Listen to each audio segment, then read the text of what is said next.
Dios ha sido bueno, bueno es Dios. Buenos días, tomen asiento por favor. Salmo 119. Salmo 119 en su Biblia, por favor.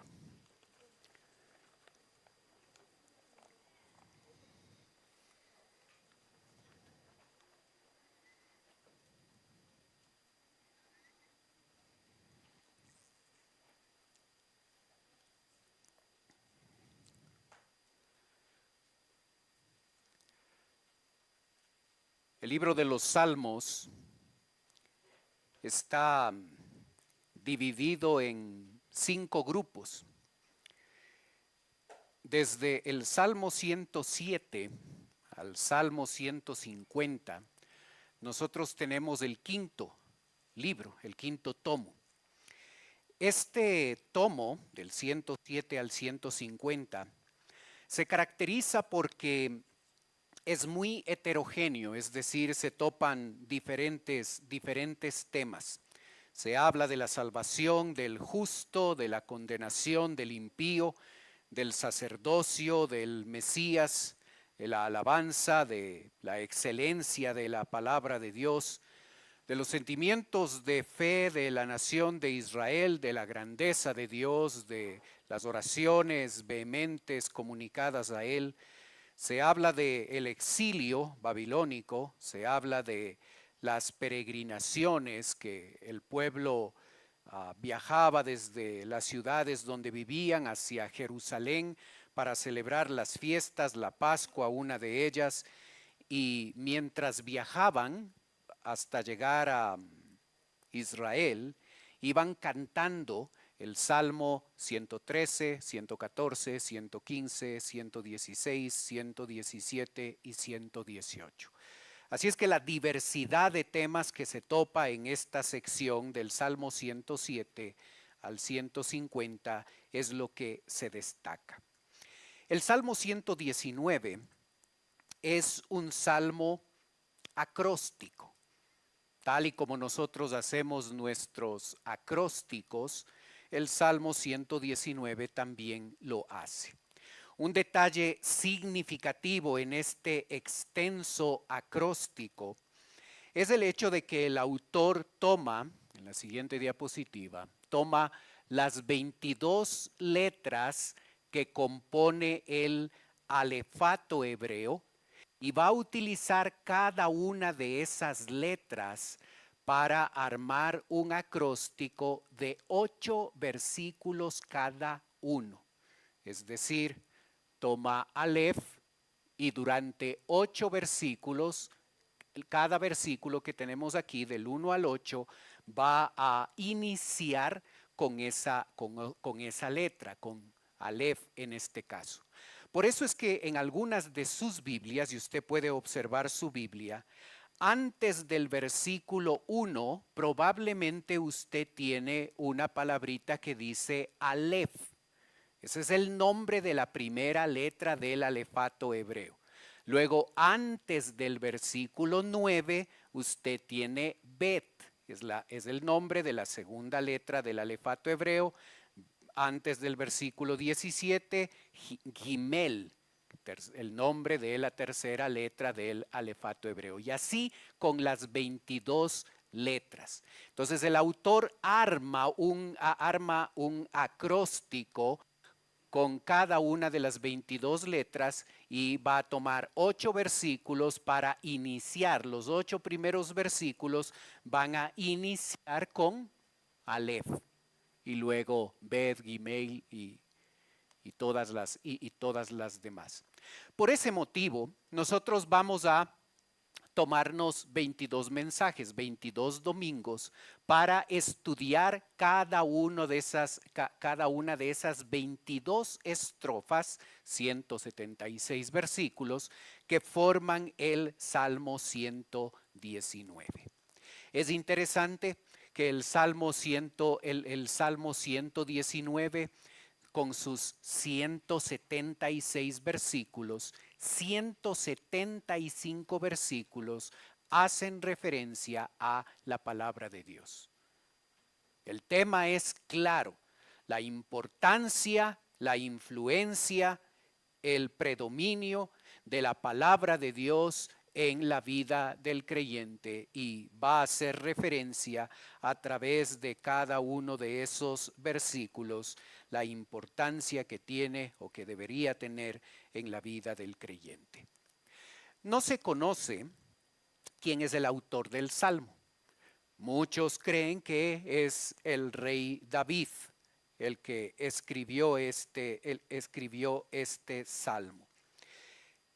Y en este salmo nosotros observamos tres enseñanzas fundamentales que tienen como tema primario la búsqueda de la persona con todo el corazón acerca de Dios. ¿Cómo podemos buscar a Dios de todo corazón? ¿Ok? Así es que entendiendo este contexto que nos va a ayudar durante 22 semanas que vamos a estar estudiando el Salmo 119, empezamos con los tres primeros versículos. Observe lo que dice. Bienaventurados los perfectos de camino, los que andan en la ley de Jehová. Bienaventurados los que guardan sus testimonios y con todo el corazón le buscan, pues no hacen iniquidad los que andan en tus caminos. Observa que al leer estos versículos, el salmista está hablando de otras personas, no de él.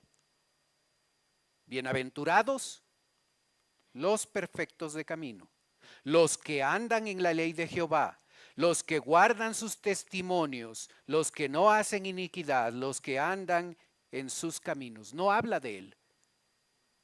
El salmista desea esto en su vida.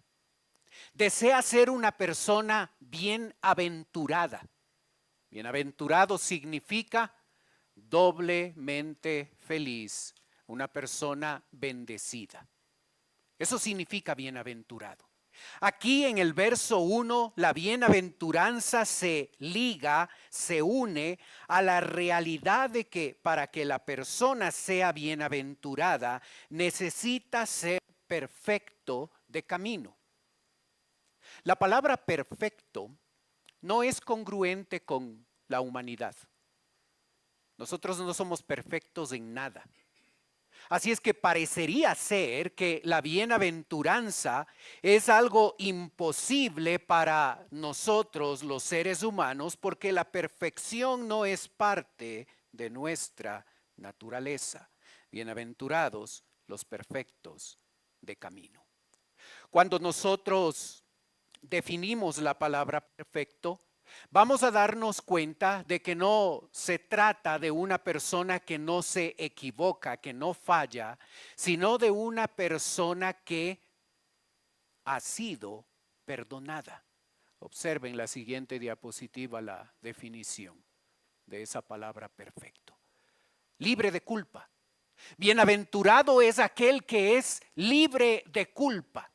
Y luego utiliza la palabra camino, que debería recordarnos a nosotros Juan 14:6, donde la Biblia dice: Jesús le dijo, yo soy el camino y la verdad y la vida, nadie viene al Padre sino por mí.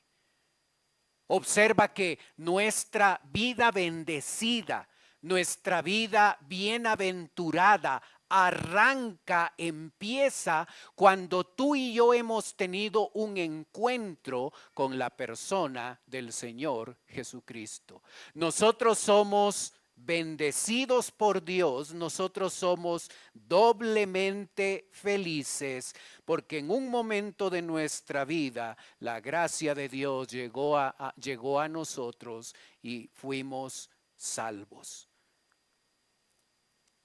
El camino trata de una persona, no trata de una iglesia, de una religión, de una filosofía, de una forma de pensamiento.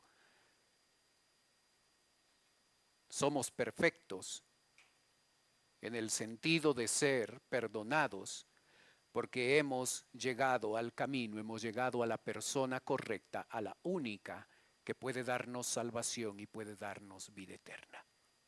Así es que en Cristo, tú y yo somos bienaventurados.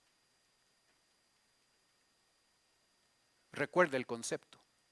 Tú y yo al llegar a Cristo, cuando la gracia de Dios nos salvó y nos perdonó nuestro pecado, nos transformó automáticamente en personas bienaventuradas. Posicionalmente somos bienaventurados. Esa realidad posicional debe manifestarse en nuestra experiencia diaria. Y para que eso ocurra, para que esa vida bendecida, esa vida con propósito, esa vida feliz, esa vida abundante, pueda llegar a ser una realidad no solo posicional porque nos encontramos en Cristo, sino pueda ser una realidad experimental, el texto dice, los que andan en la ley de Jehová. Los que andan. Dar un paso no es andar. Tener un momento en la vida espiritual donde estamos bien no es andar. Andar involucra un proceso, a través del cual en ese proceso nosotros llegamos a vivir una vida de obediencia. Así es que el salmista quiere esta realidad de ser una persona bienaventurada con propósito, con una vida significativa, con una vida que vale la pena vivir, no solo posicionalmente hablando, porque él también ha llegado a conocer a Cristo, conocer a Dios como su Salvador, sino que en su experiencia él quiere andar como una persona bienaventurada. A lo largo del Salmo 119, tú vas a observar 175 referencias a la palabra de Dios. Se la va a mencionar como la ley, la Torá, testimonio, preceptos, estatuto, mandamientos, juicio, palabra, entre otros sinónimos. Y cada uno de esos sinónimos se utiliza para mostrar una faceta, un detalle distinto de lo que es, lo que debería ser la palabra de Dios para nosotros. El salmista desea que esa vida diferente que ahora tiene en Dios pueda ser una realidad en su diario, en su diario vivir. Y se da cuenta que esa realidad se concreta en nuestra vida diaria cuando nosotros empezamos a obedecer la palabra de Dios. El verso 2 vuelve a repetir el mismo concepto del verso 1 para reforzarlo, para enfatizarlo. El texto dice, bienaventurados los que guardan sus testimonios y con todo el corazón le buscan. Cuando tú piensas en tu relación con Dios, tú y yo podemos ver que le buscamos a Él de todo corazón. Allí en Jeremías, la cita ahí en la pantalla dice, con todo esto, su hermana la rebelde Judá no se volvió a mí de todo corazón, sino fingidamente, dice Jehová. Una realidad en la vida del creyente es que muchas veces Dios no es buscado de todo corazón. Dios llega a ser un pasatiempo, un ratito en un devocional en el día a día. Profesamos buscarle a Dios y comunicamos palabras piadosas, pero en verdad muchas veces nuestros corazones son indecisos, en nuestros corazones hay fingimiento. La vida cambia, la vida llega a ser una vida abundante cuando nosotros de a de veras le buscamos de todo corazón a Dios. Romanos 3 dice que nadie busca a Dios. Así es que para que nosotros le busquemos, tuvo que ocurrir el detalle de que Él nos buscó primero, nos dio salvación eterna y puso en nuestro corazón el deseo de buscarle a Él. Si nosotros tenemos deseo de buscarle a Él, no es por nuestra genialidad, es porque Él ha obrado en nuestra vida y donde no había búsqueda de Dios por parte de nosotros, ahora Él ha puesto ese deseo y podemos buscarle de todo corazón. Esa búsqueda de todo corazón hace posible que nosotros disfrutemos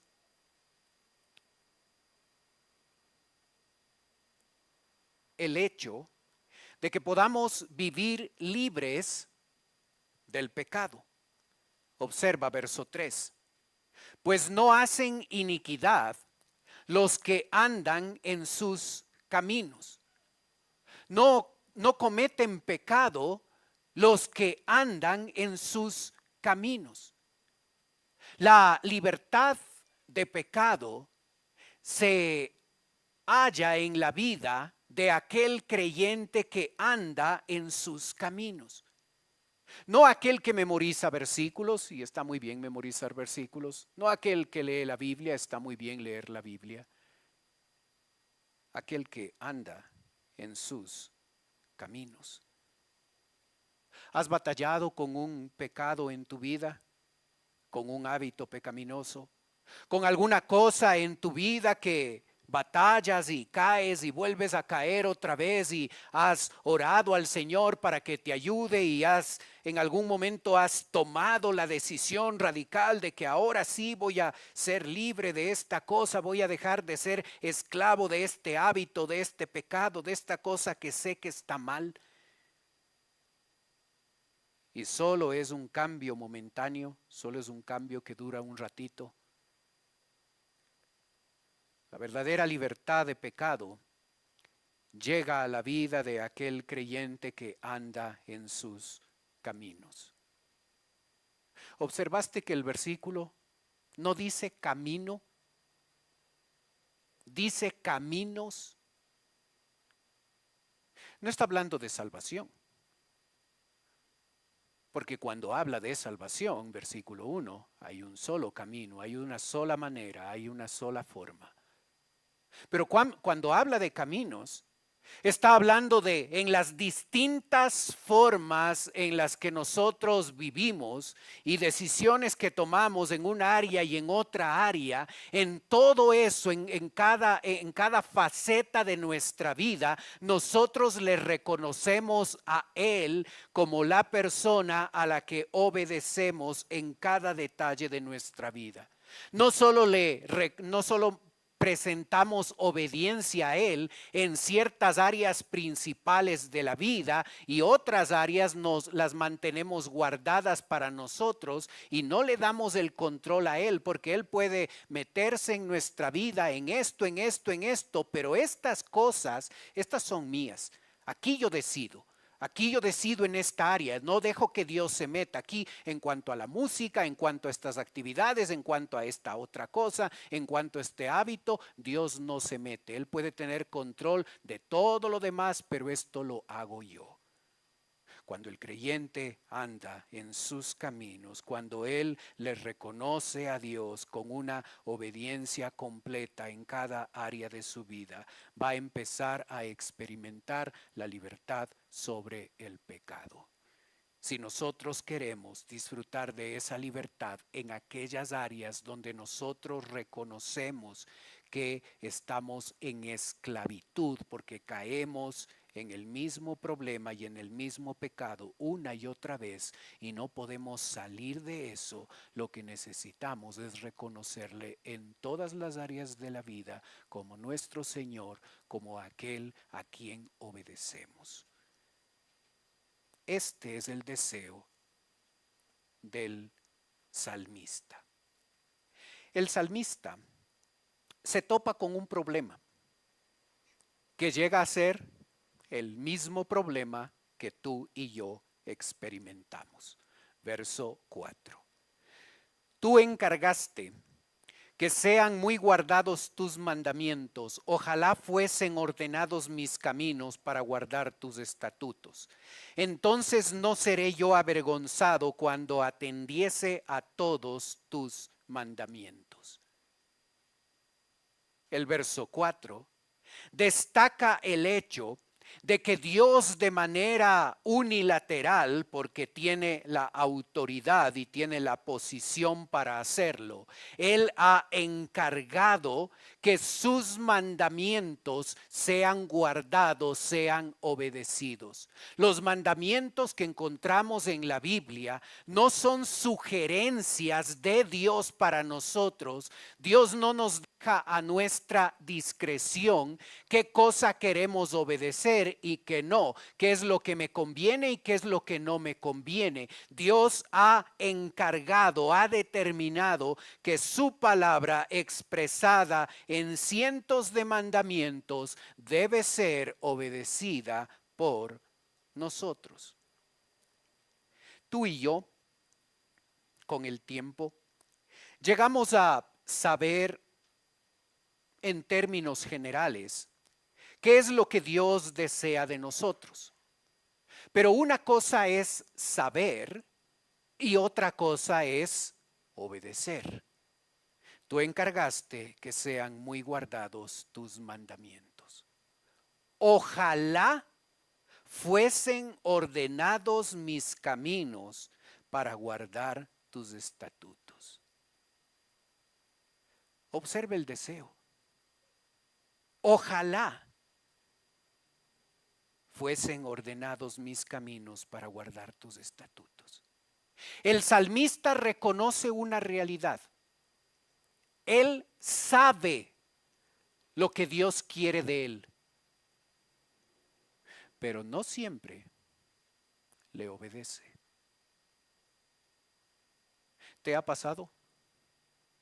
¿Te ha pasado que sabes y aún así sabiendo no lo haces? ¿Has sentido esa lucha donde sabes lo que debes hacer, pero esa naturaleza pecaminosa que vive en nosotros nos jala hacia otro camino y terminamos pecando, terminamos haciendo lo que no queríamos hacer? En Romanos 7, el apóstol Pablo describe de manera gráfica esta lucha y concluye diciendo: miserable de mí, ¿quién me podrá salvar de este cuerpo de muerte? Porque lo que quiero no lo hago, sino lo que no quiero, eso hago. Y cuando tú y yo, sabiendo que no debemos hacerlo, lo hacemos, experimentamos vergüenza, culpa, remordimiento. Sabemos que no debemos hacer algo, sabemos que esto no es lo que Dios quiere y aún así lo hacemos. Y después estamos avergonzados, sintiéndonos culpables, experimentando remordimiento y confesando nuestro pecado a Dios porque sabemos que no debíamos hacer eso. Es nuestra lucha hasta que nuestro Señor vuelva por nosotros. Saber lo que es correcto no es lo mismo que obedecer. El escritor nos va a mostrar que aunque la naturaleza pecaminosa va a estar en nosotros hasta que el Señor vuelva por nosotros, y vamos a tener momentos donde experimentamos vergüenza, culpa y remordimiento, porque sabiendo lo que no debemos hacer, de todas maneras lo hacemos. Nos va a mostrar un camino a través del cual tú y yo podemos crecer en nuestra vida cristiana y sin eliminar ni la naturaleza pecaminosa ni el pecado que está allí, poder tener más momentos en nuestra vida cristiana donde disfrutamos la libertad de vivir una vida santa y no la tendencia permanente y continua de vivir una vida pecaminosa y por tal motivo experimentar de manera constante la vergüenza, la culpa y el remordimiento. Aquí hay dos opciones. O tú y yo continuamos experimentando vergüenza, culpa y remordimiento por saber lo que no debemos hacer y de todas maneras caer en eso. O poder disfrutar de una vida distinta, una vida diferente, donde va a haber algunos momentos donde, sabiendo que es incorrecto, volvemos a caer en eso. Pero la tendencia en nuestra vida es una vida de santidad, una vida diferente, una vida distinta. Y el salmista lo resume así, en dos decisiones que tú y yo podemos llegar a tomar. Verso 7 y verso 8. Te alabaré con rectitud de corazón, cuando aprendiere tus justos juicios. Tus estatutos guardaré, no me dejes enteramente. Las dos decisiones, la primera de ellas, tiene que ver con aprender la palabra de Dios. Verso 7, te alabaré con rectitud de corazón cuando aprendiere tus justos juicios. Tú y yo necesitamos tomar la decisión de cambiar nuestra relación con la palabra de Dios. Que la palabra de Dios deje de ser un pasatiempo, deje de ser un devocional rapidito nomás, una lectura superficial de la Biblia, y tú y yo realmente nos comprometamos al aprendizaje y a la meditación de la palabra de Dios para que así en la práctica podamos disfrutar de una vida distinta, una vida diferente. Dime, ¿cuál es la clase de relación que tú tienes con la palabra de Dios? Y yo te diré qué clase de vida espiritual tienes. El salmista se da cuenta que necesita comprometerse a una relación mucho más profunda con Dios a través de su palabra. Él necesita aprender los justos juicios de Dios para que su vida cambie. Mientras no pasemos de una lectura superficial de la Biblia a una relación profunda de estudio y de meditación en las Escrituras, la mediocridad de nuestra vida espiritual y nuestra esclavitud con el pecado seguirá siendo una realidad. La segunda decisión de la que habla el salmista en el verso 8 dice, tus estatutos guardaré. Voy a obedecer tu palabra. Me comprometo a aprender tu palabra y número 2, me comprometo a obedecer tu palabra. Allí está la clave. Allí está el éxito. Allí está la forma en la que tú y yo pasamos de solo tener una felicidad y una bienaventuranza posicional porque llegamos a Cristo, a una realidad en la vida cotidiana de experimentar una vida bendecida, una vida feliz, una vida con propósito, una vida que vale la pena vivir, una vida que cuenta, una vida que glorifica a Dios. Y cuando el creyente de a de veras se compromete con un aprendizaje de la palabra de Dios y con una vida de obediencia, el verso 7 dice, te alabaré con rectitud de corazón. Mientras la vida de pecado y la vida de esclavitud sobre el pecado produce vergüenza, produce culpa, produce remordimiento, la vida del creyente que ha decidido aprender la Biblia de manera consistente y obedecerla, es una vida que se caracteriza por ser una vida que alaba a Dios, que agradece por el cambio que Dios ha hecho en esa vida. ¿Qué clase de vida cristiana tienes? ¿Una vida de esclavitud, de pecado? ¿Una vida donde te avergüenzas, te sientes culpable, te sientes con remordimiento porque aún sabiendo lo que debes hacer, el pecado está controlando tu vida? ¿O una vida que alaba a Dios y que le agradece a Él de manera continua porque esa persona ha decidido aprender la palabra y de veras obedecer a Dios? ¿Qué decisión tomas hoy? ¿Qué clase de vida quieres tener? ¿Qué clase de vida cristiana quieres tener? La vida caracterizada por el pecado, por la vergüenza, por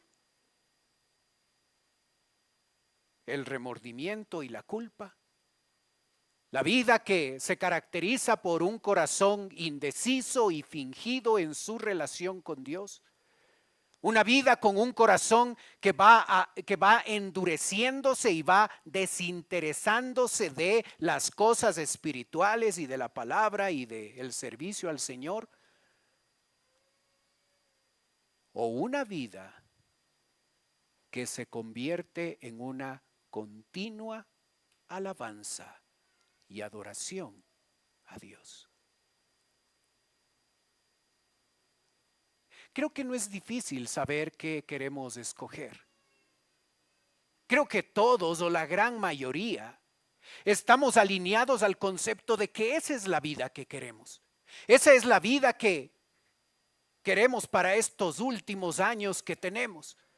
Una vida de continua alabanza y gratitud a Dios, una vida bendecida, una vida feliz, una vida con propósito. Creo que todos queremos eso.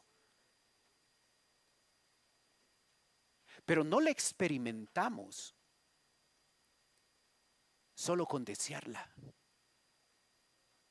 Hay que aprender y hay que obedecer. Así es que me toca tomar esas dos decisiones de manera continua y de manera permanente en el día a día. Comprometernos y pasar y transformar nuestra relación con Dios superficial con Él a un aprendizaje mucho más profundo, mucho más de cerca de su palabra, y luego de aprender todo lo que Dios quiere mostrarnos, poner en práctica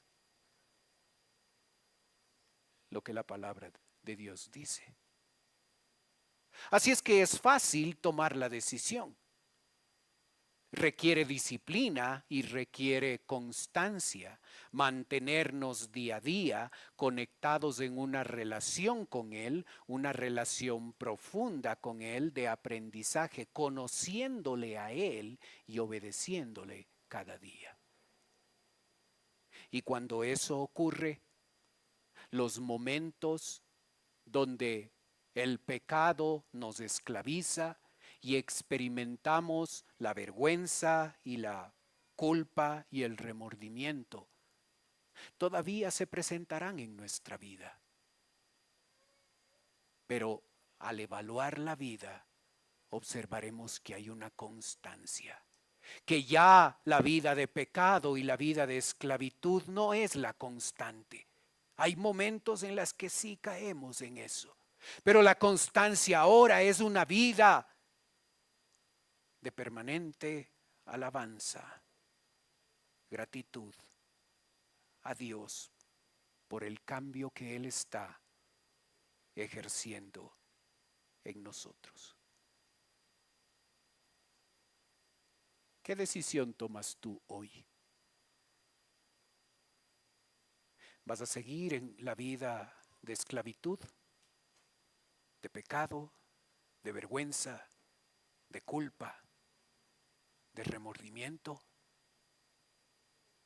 ¿O vas a escoger la vida de alabanza y gratitud continua a Dios porque estás experimentando una vida abundante, una vida distinta? Escoge bien, escoge con cuidado.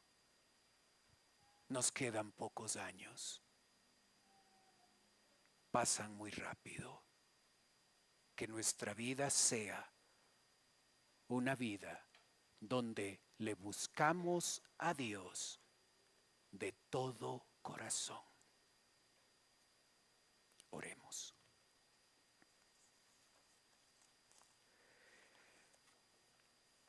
Padre Celestial, queremos darte gracias por la bendición que tenemos de poder estudiar tu palabra. Gracias porque podemos entenderla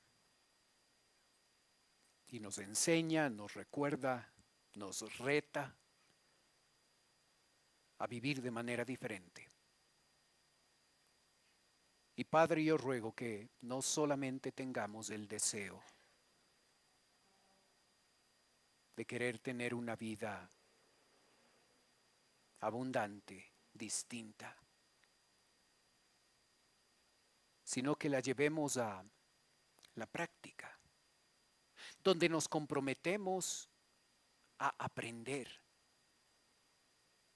donde nos comprometemos a meternos realmente en la Biblia. Dejamos la lectura superficial y realmente te conocemos a través de tu palabra. Ayúdanos a tomar ese conocimiento y llevarlo a la práctica y ser obedientes a lo que tú nos dices. Padre, yo ruego por aquellos creyentes que han llegado a experimentar la esclavitud del pecado sobre su vida y sienten la culpa, la vergüenza, el remordimiento. Experimentan cómo el corazón se empieza a endurecer y cómo las cosas espirituales empiezan a ser poco importantes, poco prioritarias. Padre, yo ruego que todos podamos desear esa vida abundante que tú nos ofreces, aquí y ahora. Mientras usted continúa orando, por favor, puede ser que esta mañana nos está visitando alguien por primera vez. Si ese es su caso y usted quiere permitirme orar por usted, mientras los demás tienen sus ojos cerrados, usted puede levantar un ratito su mano y con eso me está diciendo: pastor, vengo por primera vez, ore por mí. ¿Hay alguien así con nosotros?